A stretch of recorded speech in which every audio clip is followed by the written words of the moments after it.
ជំរាបសួរបងប្អូនទាំងអស់គ្នានេះស្ដែកហៅឡើងតើវាក្តៅទេចុះបងប្អូនមើលនេះដីហ្នឹងប្រៃកាហែងអាណិតគ្នាណាអានោះមានប្រហែលជាងាប់មួយហើយ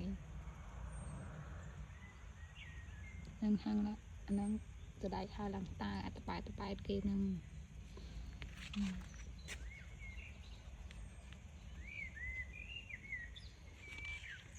គ្រូសាញគាត់អ្នកសូត្រទឹក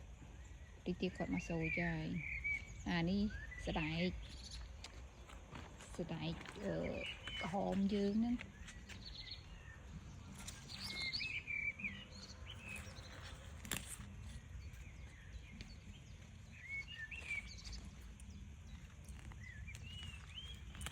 នឹងស្ដែកក្រហមយើង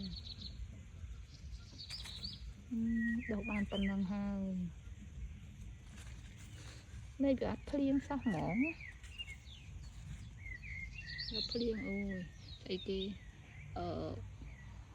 ស្អីគេទេប៉ាស្អីគេនេះប៉ានេះខ្ញុំចេះភ្លេចឈ្មោះវាដល់តែមើលអក្សរបានខ្ញុំបានចាញ់ដឹងឈ្មោះប៉ាហ្នឹងអាដើមជូគេហ្នឹង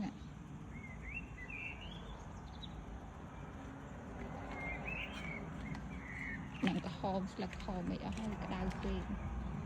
ខ្ញុំក្របម្ទេសក្របអីវិញហើយម្ទេសកូនម្ទេសអាហ្នឹងបានម្ទេសនេះខ្ញុំនេះ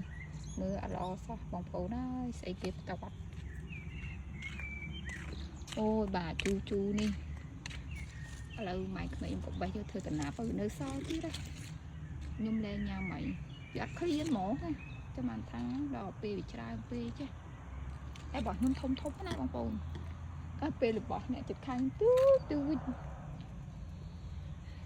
នោះអានេះខ្មាំងក្រហមរបស់គាត់ទូចជាងរបស់ខ្ញុំនេះធំជាងគេសារអីខ្ញុំដាក់ជីកប៉ុកកប់បន្លែកប់អីចូលក្នុងហ្នឹងអូយមើលនឹងអញ៉ៃ